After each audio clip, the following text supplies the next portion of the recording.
Hello दोस्तों, स्वागत है आपका हमारे इस यूट्यूब चैनल एग्ज़ाम वर्ल्ड में। और मैं हूं श्रीकांत। और आज हम लोग पढ़ने जा रहे हैं अपने डेली करंट अफेयर्स में 7 मई 2020 के करंट अफेयर्स। तो चलिए शुरू करते हैं। शुरू करने से पहले आपसे रिक्वेस्ट है कि अगर आप हमारे चैनल पर नए हैं तो प्लीज़ चैनल को सब्सक्राइब कर लें और सब्सक्राइब कर नोटिफिकेशन बेल दबाना ना भूलें। और अगर आपको वीडियो अच्छा लगता है तो प्लीज़ लाइक करें, शेयर करें। तो चलिए मूव करते हैं आज के पहले सवाल की ओर। पहला सवाल है, centre for monitoring Indian economy की रिपोर्ट के मुताबिक भारत में कोविड-19 के लॉकडाउन के दौरान अप्रैल में कितने बेरोजगार हो गए हैं? तो इसका सही उत्तर होगा ऑप्शन नंबर डी, 12.2 करोड़ लोग। चलिए इसका डिटेल देखते हैं।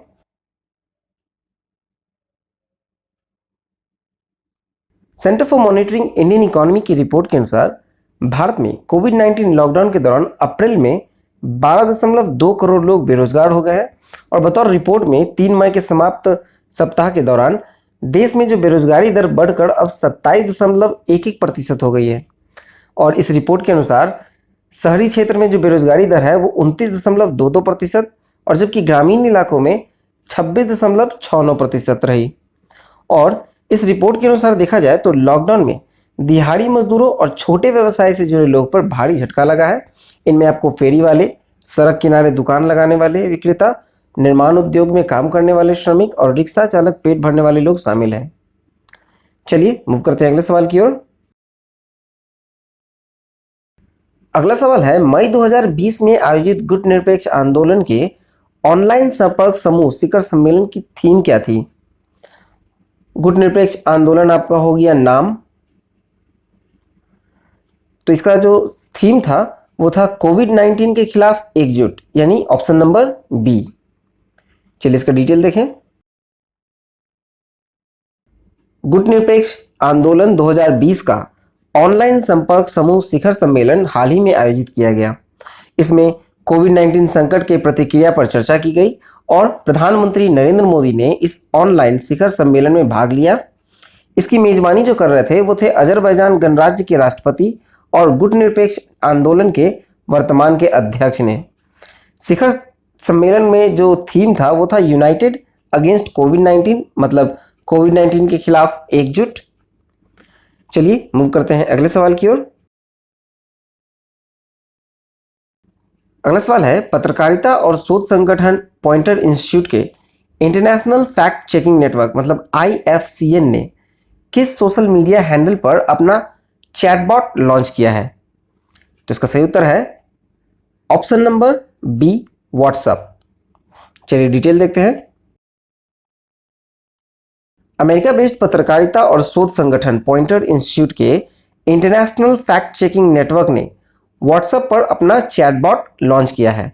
और IFCN अपनी आचार संहिता के आधार पर तथ्य जांच करने वाले संगठन की समीक्षा करता है। देखा जाए तो इस नवीनतम व्हाट्सएप बॉट का उपयोग करके दुनिया भर के लोग यहां जांच सकते हैं कि कोविड-19 के बारे में खबरों का एक टुकड़ा पेशेवर तथ्य जांच संगठनों द्वारा गलत या नकली के रूप में रेट किया गया है। यह बॉट 70 से अधिक देशों में पेशेवर फैक्ट चेकर्स के साथ लोगों को जोड़ेगा। चलिए मूव करते हैं अगले सवाल की ओर। नेक्स्ट है कि हाल ही में कृष्णन रामचंद्रन किस इंश्योरेंस कंपनी के नए MD और CEO बने हैं? तो कृष्णन रामचंद्रन जो है वो मैक्स ब्यूपा हेल्थ इंश्योरेंस के CEO और MD बने हैं।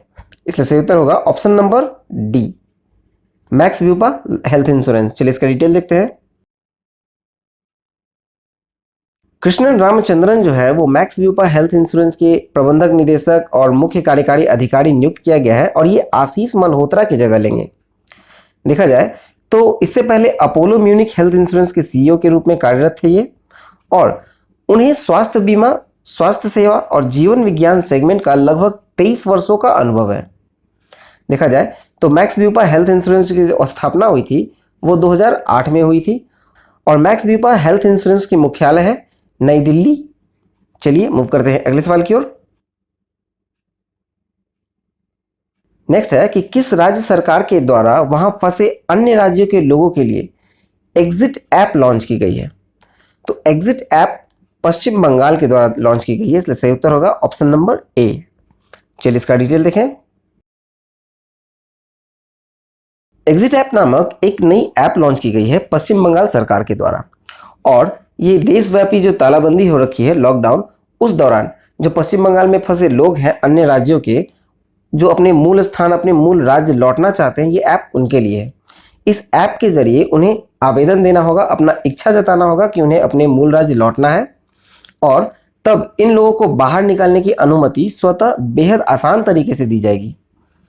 एग्जिट ऐप जो है वो पश्चिम बंगाल सरकार की इजी बांग्ला वेबसाइट के जरिए फंसे लोग तक पहुंच सकते हैं, और इस प्रकार पश्चिम बंगाल सरकार की इस पहल से बड़ी संख्या में उन लोगों को मदद मिलेगी जो अपनी मूल राज्य वापस लौटना चाहते हैं।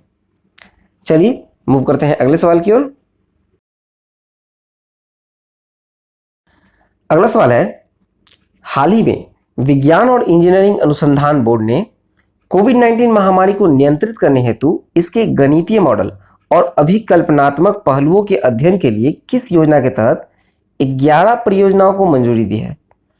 तो इसका सही उत्तर है ऑप्शन नंबर ए, मैट्रिक्स योजना के तहत। मैट्रिक्स योजना के तहत 11 परियोजनाओं को मंजूरी दी गई है। चलिए इसका डिटेल देखें। मैट्रिक्स योजना विज्ञान और इंजीनियरिंग अनुसंधान बोर्ड द्वारा इस योजना के तहत मंजूर किए गए अधिकांश अध्ययनों का उद्देश्य कोविड-19 से जुड़े विभिन्न पहलुओं के संदर्भ में गणितीय मॉडल तैयार करना है, और इसमें जनसंख्या की विविधता, गैर लक्षण वाली संक्रमित आबादी की भूमिका, प्रवास और क्वारंटाइन, सोशल डिस्टेंसिंग और लॉकडाउन का प्रभाव, सामाजिक आर्थिक कारक, ये सारे शामिल हैं। और देखा जाए तो इस अध्ययन के तहत एक प्राचालिक अनुमान प्रक्रिया के माध्यम से कोविड-19 के प्रसार और इनकी रोकथाम हेतु अपनाए गए प्रयास के प्रभाव की समीक्षा की जाएगी। चलिए देखते हैं अगला सवाल। अगला सवाल है कि वर्ल्ड हैंड हाइजीन डे, मतलब विश्व हाथ स्वच्छता दिवस, निम्न में से किस दिन मनाया गया? तो विश्व हाथ स्वच्छता दिवस जो है वो 5 मई को मनाया गया। सही उत्तर होगा ऑप्शन नंबर सी, 5 मई। चलिए इसका डिटेल देखते हैं। 5 मई को WHO ने विश्व हाथ स्वच्छता दिवस के रूप में चिन्हित किया है, और देखा जाए तो ये दिन कई गंभीर संक्रमण को दूर करने में भूमिका को साफ और सुरक्षित हाथों के लिए मनाया जाता है। इसे हाथ स्वच्छता दिवस के रूप में भी जाना जाता है, और जो इस अभियान का थीम है वो है save lives, clean your hands. चलिए मूव करते हैं अगले सवाल की ओर।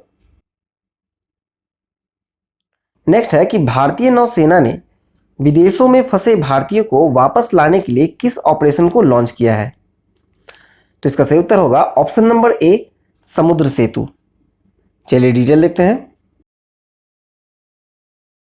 भारतीय नौसेना ने विदेशों में फंसे भारतीय नागरिक को वापस लाने के लिए राष्ट्रीय प्रयास के रूप में ऑपरेशन समुद्र सेतु शुरू किया है, और भारतीय नौसैनिक जहाज जलस्व एक अन्य जहाज के साथ मालदीव गणराज्य के बंदरगाह में प्रवेश कर रहे हैं, और इस ऑपरेशन के पहले चरण में 8 मई 2020 को भारतीय नागरिकों को निकासी अभियान शुरू किया जाएगा। और देखा जाए तो विदेशों में रह रहे जो भारतीय नागरिक पर कोविड-19 महामारी के प्रभाव के संबंध में भारत सरकार बारीकी से निगरानी कर रही है। भारतीय नौसेना के निर्देश दिया गया है कि विदेश में फंसे नागरिक की समुद्र के रास्ते निकासी के लिए उपयुक्त तैयारी की जाए। पहले ट्रिप में 1000 लोगों को वहां से वापस लाने की योजना है, और पहले सभी की मेडिकल स्क्रीनिंग की जाएगी। चलिए मूव करते हैं अगले सवाल की ओर। अगला सवाल है कि किस IIT के प्रोफेसर सौरभ लोढ़ा को विज्ञान और प्रौद्योगिकी विभाग द्वारा स्थापित नैनो विज्ञान प्रौद्योगिकी 2020 में युवा कैरियर पुरस्कार प्रदान किया गया है? तो इसका सही उत्तर है option number D, IIT Bombay. Professor Saurabh Lodha जो है वो IIT बॉम्बे से है। चलिए इसका डिटेल देखते हैं। प्रोफेसर सौरभ लोढ़ा जो कि IIT बॉम्बे से हैं, उन्हें विज्ञान और प्रौद्योगिकी विभाग द्वारा स्थापित नैनो विज्ञान और प्रौद्योगिकी 2020 में युवा कैरियर पुरस्कार प्रदान किया गया है।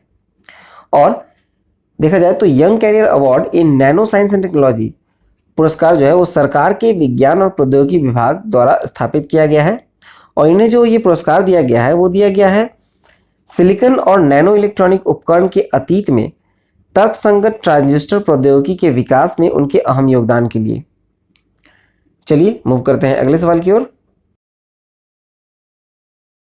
अगला सवाल है कि India SME service platform Bharat के किस वित्तीय संस्था का एक डिजिटल पहल है? तो इंडिया एसएमई सर्विस प्लेटफॉर्म जो है वो सिडबी का पहल है, इसलिए सही उत्तर होगा ऑप्शन नंबर बी, सिडबी। चलिए इसका डिटेल देखते हैं। इंडिया एसएमई सर्विस प्लेटफॉर्म नाम का एक डिजिटल प्लेटफॉर्म सिडबी के द्वारा घोषणा किया गया है। और देखा जाए तो ये प्लेटफॉर्म जो है एमएसएमई के परिचालन शुरू करने, वित्त या ऋण बढ़ाने और अन्य सहायता सेवाओं के बारे में जानकारी प्रदान करेगा। देखा जाए तो सभी सरकारी योजनाओं का एक डैशबोर्ड भी इस प्लेटफॉर्म में रखा जाएगा। तो यहाँ पर हमारा आज का करंट अफेयर्स समाप्त होता है। आई होप आपको अच्छा लगा हो, तो प्लीज़ लाइक करें, शेयर करें, और अगर आपको पीडीएफ चाहिए तो आप हमारे टेलीग्राम चैनल से डाउनलोड कर सकते हैं, जिसका लिंक नीचे डिस्क्रिप्शन बॉक्स में दिया गया है। और अगर अभी तक आपने सब्सक्राइब नहीं किया है तो प्लीज़ सब्सक्राइब करके नोटिफिकेशन बेल दबा दें। तो चलिए, all the best and thank you for watching exam world.